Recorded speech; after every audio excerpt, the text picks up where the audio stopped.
El Sermón de la Montaña, de Emmett Fox. ¿Qué enseñó Jesús? Jesucristo es, sin duda, la figura más importante que jamás haya aparecido en la historia de la humanidad. Esto hemos de admitirlo, y no importa cómo le consideremos. Ello es verdad, así le llamemos Dios u hombre. Y si le consideramos hombre, ya le tengamos por el más grande profeta y maestro del mundo o meramente como un bien intencionado fanático que después de una efímera y tempestuosa vida pública sufrió el dolor, la ruina y el fracaso. Sea cual sea nuestra interpretación, quedará el hecho inconvertible de que su vida y su muerte, así como las enseñanzas que se le atribuyen, han influido en el curso de la historia más que las de cualquier otro hombre que jamás haya vivido. Mucho más incluso de lo que lo hicieron Alejandro Magno, o César, o Carlomagno, o Napoleón, o Washington.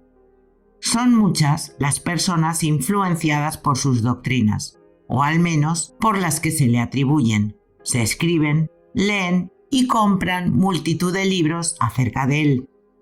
Se pronuncian más discursos sobre su persona que sobre todos los nombres mencionados juntos. Él ha sido la inspiración religiosa de toda la raza europea durante los 2 milenios en que ésta ha dominado y moldeado los destinos del mundo entero, tanto cultural como social como políticamente, y durante el periodo en que toda la superficie terrestre fue por fin descubierta y ocupada, y sus rasgos salientes trazados por la civilización. Estos hechos lo colocan a él en el primer lugar de la importancia mundial. No hay, por lo tanto, empresa más elevada que la de inquirir e investigar acerca de sus ideales. ¿Qué enseñó Jesús? ¿Qué quiso verdaderamente que creyésemos e hiciésemos? ¿Cuáles fueron los fines que albergaba en su corazón? ¿Y hasta qué punto logró cumplir estos fines con su vida y con su muerte? ¿Hasta qué punto ha expresado o representado sus ideas el movimiento llamado cristianismo, tal como ha existido durante los últimos 19 siglos? ¿Qué alcance tiene el mensaje que el cristianismo de hoy presenta al mundo? Si él volviese ahora, ¿qué diría en general de las naciones que se llaman cristianas y en particular de las iglesias cristianas que los adventistas del séptimo día, de los anglicanos, los bautistas, los católicos, los cuáqueros, los griegos ortodoxos, los metodistas, los presbiterianos, los salvacionistas o los unitarios? ¿Qué fue lo que enseñó Jesús? Estas son las preguntas que tengo intención de responder en este libro. Me propongo demostrar que el mensaje que nos trajo Jesús tiene un valor único porque es la verdad, la única explicación perfecta de la naturaleza de Dios y del hombre, de la vida y del mundo, así como de la interdependencia que existe entre ellos. Y lo que es más, encontraremos que su enseñanza no es una mera apreciación abstracta del universo, lo cual solo tendría un interés académico, sino que constituye un método práctico para el desarrollo del alma, un método que nos sirve para reformar nuestra vida y nuestro destino, de manera que podamos hacer de ellos lo que queramos. Jesús nos explica lo que es la naturaleza de Dios y lo que es nuestra propia naturaleza. Nos habla del significado de la vida y de la muerte. Nos enseña por qué cometemos errores, por qué caemos en la tentación, por qué enfermamos y nos empobrecemos, por qué nos hacemos viejos, y lo que es más importante, nos dice cómo pueden ser vencidos todos estos males y cómo podemos traer salud, felicidad, prosperidad verdadera a nuestras vidas y a la vida de los que nos rodean si ellos lo desean realmente. Lo primero que tenemos que comprender es un hecho de importancia fundamental, porque significa romper con los puntos de vista ordinarios de la ortodoxia. La verdad es que Jesús no enseñó teología alguna. Su enseñanza es enteramente espiritual o metafísica. El cristianismo histórico, desafortunadamente, ha puesto su mayor atención en las cuestiones teológicas y doctrinales, las que, por extraño que parezca, no tienen nada que ver con las enseñanzas evangélicas en sí.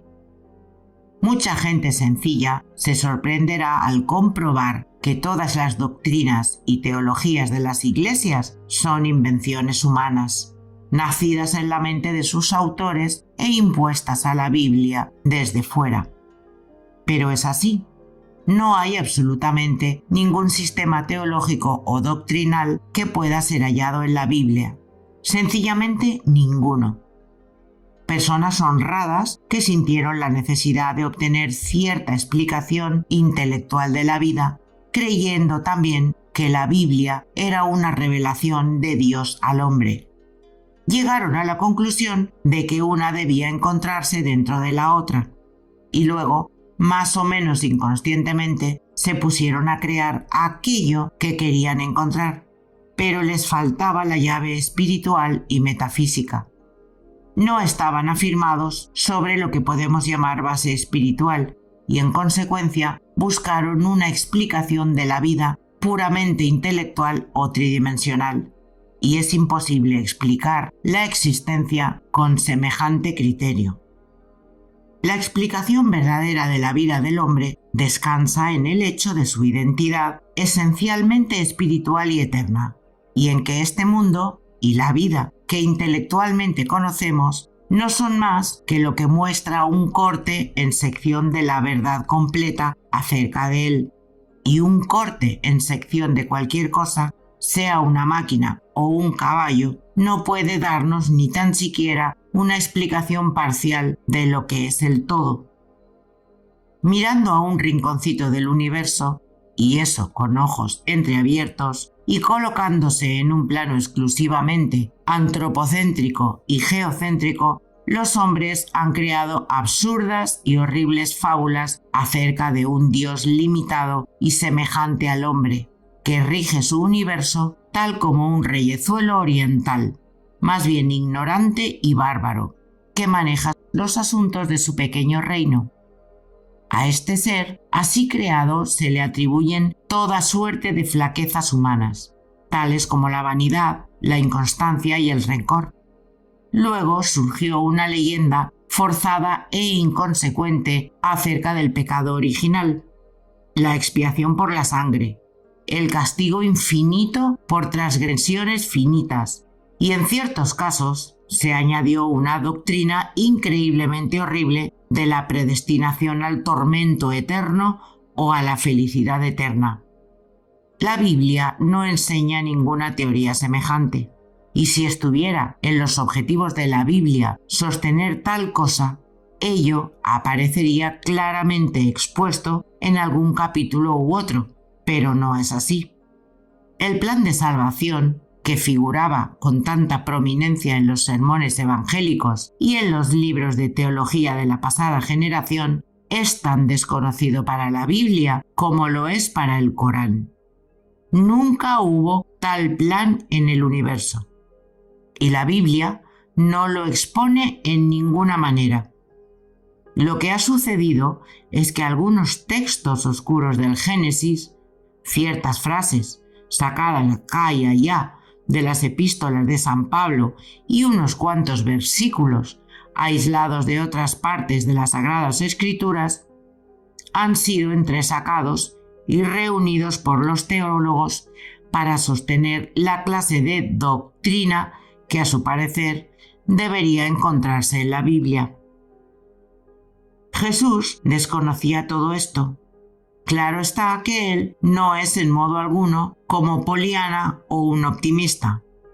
Nos advierte, no ya una vez, sino muchas, que la obstinación en el pecado trae en verdad muy serias consecuencias, y que el hombre que perdiere la integridad de su alma, aun cuando ganare el mundo entero, resulta extremadamente necio. Por otra parte, nos enseña que somos castigados a causa de nuestros propios errores, o mejor aún, son nuestros propios errores los que nos castigan. Jesús nos enseña también que cada hombre o mujer, por encenegados que estén en lo impuro y malo, tienen acceso directo a un Dios de misericordia, paternal y todopoderoso, quien los perdonará y les proporcionará su propia fortaleza para ayudarles a descubrirse de nuevo a sí mismos, 77 veces si es necesario. Jesús ha sido también mal comprendido y mal representado en varias otras maneras. Por ejemplo, no hay ningún fundamento en su enseñanza sobre el cual establecer determinada forma de eclesiasticismo, jerarquía o tal o cual sistema ritualista. Él no autorizó semejante cosa y, de hecho, todo el contenido de su pensamiento es definitivamente antieclesiástico. A través de toda su vida pública lo vemos frente a los clérigos y demás oficiales religiosos de su propio país. Por eso, ellos se le opusieron y lo persiguieron después, llevados por un instinto de propia conservación. Instintivamente sintieron que la verdad, tal como él la exponía, anunciaba el fin de su poderío, y más tarde le hicieron matar. Él pasó por alto la pretendida autoridad que tenían ellos como representantes de Dios, y hacia su ritual y ceremonias no mostró otra cosa que impaciencia y desprecio. Parece ser que en materia religiosa la naturaleza humana está más predispuesta a creer en aquello que quiere que en tomarse el trabajo de escudriñar las escrituras con una mente abierta. Hombres realmente sinceros, por ejemplo, se han abrogado el papel de guías del cristianismo con los más imponentes y presuntuosos títulos, y después se han vestido de hábitos elaborados y magníficos para impresionar así a las gentes, pese a que su maestro, en el más claro lenguaje, ordenó estrictamente a sus discípulos que no hiciesen nada de eso. Jesús, como veremos más adelante, no sancionó nunca la importancia de ceremonias rituales, ni de leyes rígidas, ni de ordenanzas severas de ninguna clase. En lo que sí insistió fue en que cierto espíritu prevaleciera en la conducta de uno, siendo cuidadoso en enseñar solo principios, sabedor de que cuando el espíritu es recto, los detalles lo serán en consecuencia. La letra mata, pero el espíritu vivifica, según lo demostraba el triste ejemplo de los fariseos. Sin embargo, a pesar de esto, la historia del cristianismo ortodoxo se compone en su mayor parte de esfuerzos encaminados a hacer observar a los fieles toda clase de ritos externos.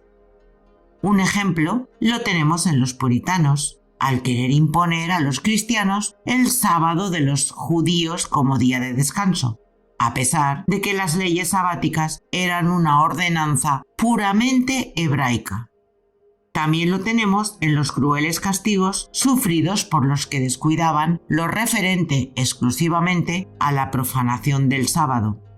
Y a pesar del hecho de que Jesús no miraba con simpatía la observancia supersticiosa del sábado, diciendo que el sábado fue hecho para el hombre y no el hombre para el sábado, e insistiendo en hacer cualquier cosa que creyera oportuno en ese día. A través de su enseñanza se advierte claramente que el hombre debe hacer de cada día un sábado espiritual, pensando y conduciéndose de una manera espiritual. Es obvio, pues, que si el sábado hebreo fuera todavía impuesto a los cristianos, como estos no guardan su observancia sino la del domingo, aún estarían incurriendo en las mismas consecuencias de quebrantarlo. Muchos cristianos modernos, sin embargo, se dan cuenta de que no hay ningún sistema de teología en la Biblia, a menos que se quiera ponerlo allí de forma deliberada, y han renunciado casi por completo a la teología, pero todavía cuentan con el cristianismo porque sienten intuitivamente que es la verdad. En realidad, su actitud carece de justificación lógica puesto que no poseen la clave espiritual que hace inteligible las enseñanzas de Jesús, y por eso tratan de racionalizar su actitud de diversas maneras. Tal es el dilema de quien no posee ni la ciega fe de la ortodoxia ni la interpretación espiritual y científica de la Biblia. Se encuentra sin sostén en todo aquello que no pertenece a la vieja escuela unitaria. Si no rechaza del todo los milagros, siente gran incomodidad con respecto a ellos. Le desconciertan y quisiera que no apareciesen en la Biblia. Se alegraría mucho si los pudiese dejar de lado. Un bien conocido clérigo ha publicado recientemente Una vida de Jesús, que ilustra cuán falsa es esta posición. En este libro, el autor concede la posibilidad de que Jesús curase a algunas personas o les ayudase a curarse a sí mismas, pero nada más. Niega rotundamente los otros milagros. Según él, estos no fueron más que las acostumbradas leyendas que se forman alrededor de todos los grandes personajes de la historia. Cuando ocurría la tempestad en el lago, por ejemplo, los discípulos se hallaban en extremo asustados, hasta que se acordaron de Jesús, y este pensamiento solo sirvió para calmar sus temores. Este hecho fue exagerado más tarde hasta convertirse en una historia absurda que describía a Jesús mismo andando sobre las aguas para acercarse al barco. En otra ocasión, sigue el mismo autor, parece que Jesús reformó a un pecador, levantándole de una sepultura de pecados. Y esto, años después, llegó a ser una leyenda ridícula en que se relata la resurrección de un muerto. Otra noche, mientras Jesús oraba fervorosamente, su rostro iluminó con un extraordinario resplandor y Pedro, que se había dormido, se despertó sobresaltado. Años después, Pedro refería en un cuento confuso cómo le pareció ver a Moisés en aquella ocasión.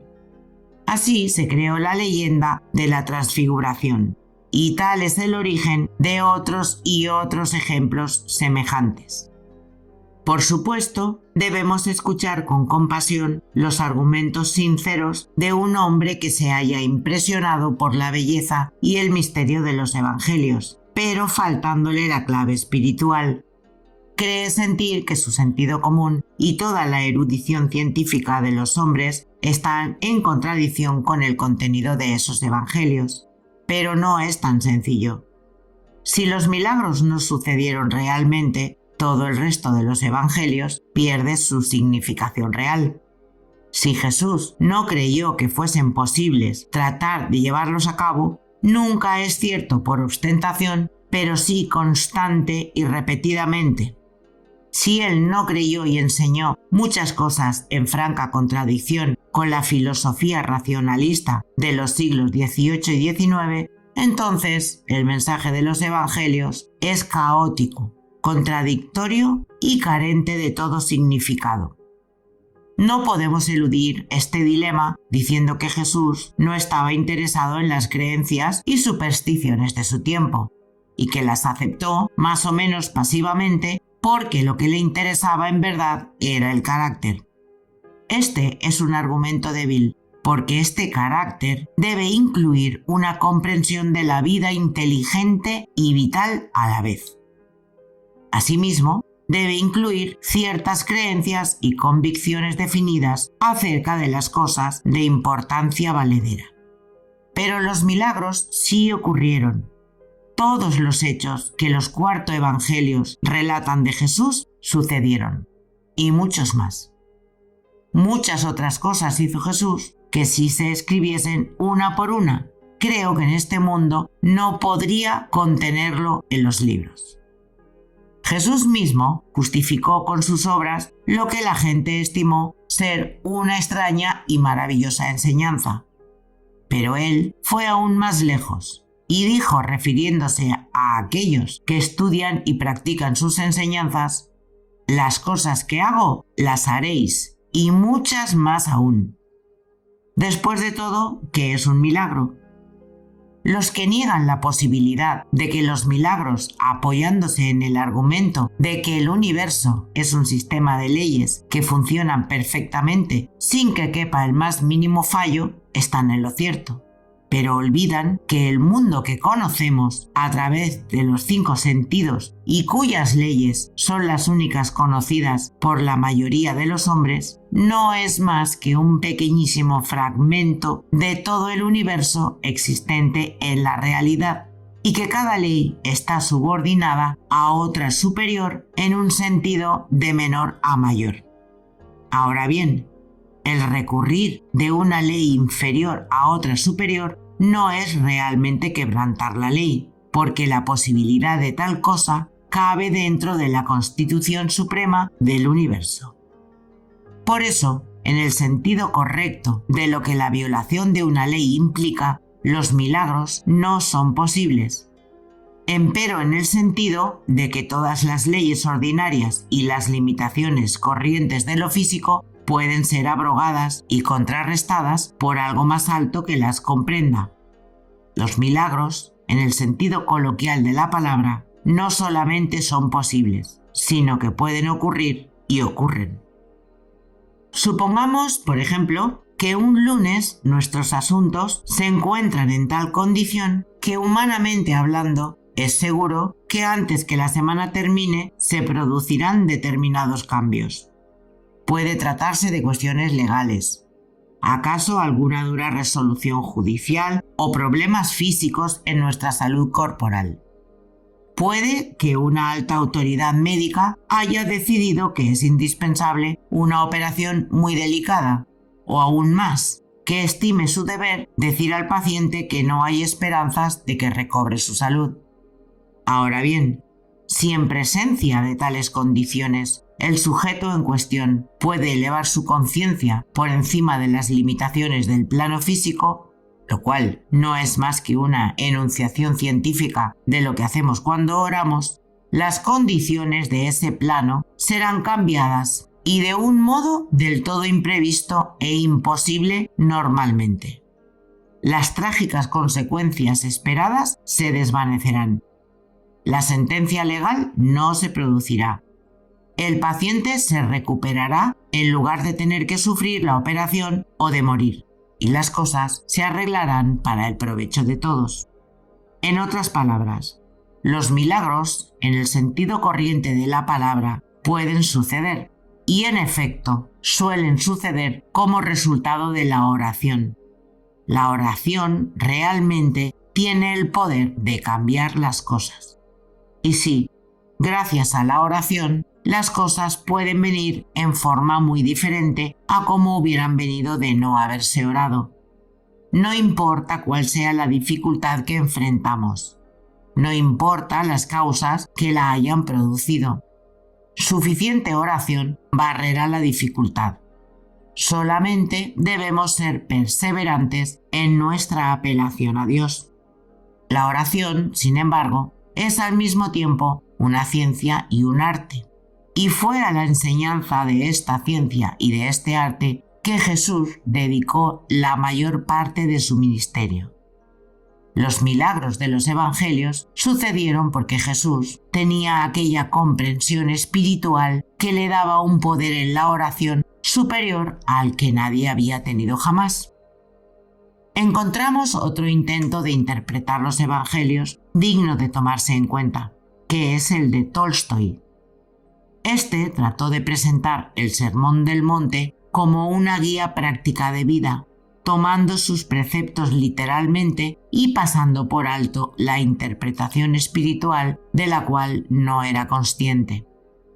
Asimismo, hizo exclusión del plano del espíritu en el cual no creía. Aceptando de la Biblia solo los 4 evangelios y suprimiendo de ellos los milagros, hizo un esfuerzo tan heroico como vano de armonizar cristianismo y materialismo. Y por supuesto, fracasó. Su verdadero lugar en la historia resulta así y no el fundador de un nuevo movimiento religioso, sino el del genio cuyo anarquismo práctico abrió el camino a la revolución bolchevique, tal como Rousseau preparó el advenimiento de la Revolución Francesa. Es la clave espiritual lo que revela el misterio del contenido de la Biblia en general y de los Evangelios en particular. Es esa clave o interpretación espiritual lo que nos explica los milagros y nos muestra cómo Jesús los hizo para probarnos que nosotros también podíamos hacerlos y librarnos así del pecado, de la enfermedad y de las limitaciones. Con esa clave podemos prescindir de las inspiraciones de la elocuencia y deshacernos de interpretaciones de la Biblia literal y supersticiosa. Y no obstante, entender que es ella el más preciado y auténtico tesoro que posee la humanidad. Desde fuera, la Biblia es una colección de documentos inspirados que fueron escritos a través de siglos por hombres de todos los tipos y en circunstancias diversas. Muy contados de estos documentos que han llegado a nosotros son originales. En su mayoría se trata de redacciones y compilaciones de fragmentos más antiguos, y el nombre de los autores rara vez se sabe con seguridad. Esto, no obstante, no afecta en lo más mínimo al propósito espiritual de la Biblia, sino que en realidad carece de importancia. El libro, tal como lo tenemos, es una fuente inagotable de la verdad espiritual. No importan los caminos por los que ha llegado a su forma presente. El nombre del autor de un capítulo cualquiera no tiene más interés que el de su amanuense a quien tal vez se lo hubiera dictado. La sabiduría divina es el autor, y eso es todo lo que nos importa. La exégesis o la alta crítica se ocupa exclusivamente del aspecto externo, de la letra de las Escrituras, pasando por alto su contenido profundo, y tal crítica carece de valor desde el punto de vista espiritual. El mensaje profundo de la Biblia no es presentado a través de formas diversas, historia, biografía, así como lírica y otras formas poéticas, pero sobre todo se emplea la parábola para expresar la verdad espiritual y metafísica. En ciertos casos, lo que nunca había sido destinado a ser más que una parábola fue interpretado literalmente durante algún tiempo. De ahí que a menudo haya aparecido que la Biblia enseña cosas en completa contradicción con el sentido común. Un ejemplo de esto lo tenemos en la historia de Adán y Eva en el jardín del Edén. Interpretado correctamente, este relato es tal vez la más maravillosa de todas las parábolas. No fue el objeto del autor presentar esta historia como verídica, pero muchos la han tomado así, dando origen a toda una serie de absurdas consecuencias. La clave o interpretación espiritual de la Biblia nos libera de todas estas dificultades, dilemas y aparentes inconsecuencias. Al mismo tiempo, nos evita caer en las falsas posiciones del ritualismo, del evangelismo y también del llamado liberalismo, porque nos da la verdad, y la verdad viene a ser nada menos que la sorprendente pero innegable realidad de que todo el mundo exterior, sea el cuerpo físico o las cosas comunes de la vida, los vientos y las lluvias, las nubes, la tierra misma, está sujeto al pensamiento del hombre y que él puede dominarlo cuando adquiere conciencia de ello. El mundo exterior, lejos de ser una prisión de circunstancias como comúnmente se le supone, no tiene en realidad ningún carácter propio, ni bueno ni malo. Su carácter es ni más ni menos que el que nuestros pensamientos le dan. Es plástico a nuestro pensamiento, cuya forma toma. Y ello es cierto, entendámoslo o no, querámoslo o no. Los pensamientos que a lo largo del día ocupan nuestra mente, nuestro lugar secreto, están modelando nuestro destino hacia lo bueno o hacia lo malo. Verdaderamente, toda la experiencia de nuestra vida no es más que la proyección externa de nuestro pensamiento. Ahora bien, Está en nosotros elegir la clase de pensamiento que albergamos en nuestro receptáculo mental. ¿Acaso sea difícil cambiar el rumbo ordinario de nuestro vicioso modo de pensar? Pero puede hacerse. Podemos escoger la índole de nuestros pensamientos, y en efecto, siempre lo hacemos así. Por consiguiente, nuestras vidas son justamente el resultado de nuestra selección mental. Son, por lo tanto, la hechura de lo que nosotros mismos hemos dispuesto, y en consecuencia existe perfecta justicia en el universo. No existen sufrimientos como consecuencia del pecado original de otro, sino que recogemos la cosecha que nosotros mismos hemos sembrado. Poseemos libre albedrío, pero este albedrío descansa en nuestra selección mental. Tal es la esencia de lo que Jesús enseñó. Ello es, como veremos, el mensaje fundamental de toda la Biblia, pero no está expresado con igual claridad a través de toda ella. En los primeros fragmentos del libro brilla tenuemente como la luz de una lámpara envuelta en velos. Pero a medida que pasa el tiempo, los velos van desapareciendo sucesivamente y la claridad de la luz va haciéndose más fuerte hasta llegar a los pasajes de Jesucristo en que la luz alcanza su máxima pureza y resplandor. La verdad nunca cambia. Lo que cambia es la comprensión que de ella tienen los hombres. A través de los siglos, esta comprensión ha ido mejorando. En verdad, lo que llamamos progreso no es más que la expresión exterior correspondiente a la idea cada vez más adecuada y amplia que se van formando los hombres de Dios. Jesucristo recapituló esta verdad, la enseñó cabalmente y a fondo, y sobre todo la encarnó, es decir, la demostró en su propia persona. Ahora, muchos de nosotros podemos comprender intelectualmente lo que debe significar la plenitud de este mensaje, de lo que sucedería si se llegara a alcanzar una comprensión completa del mismo.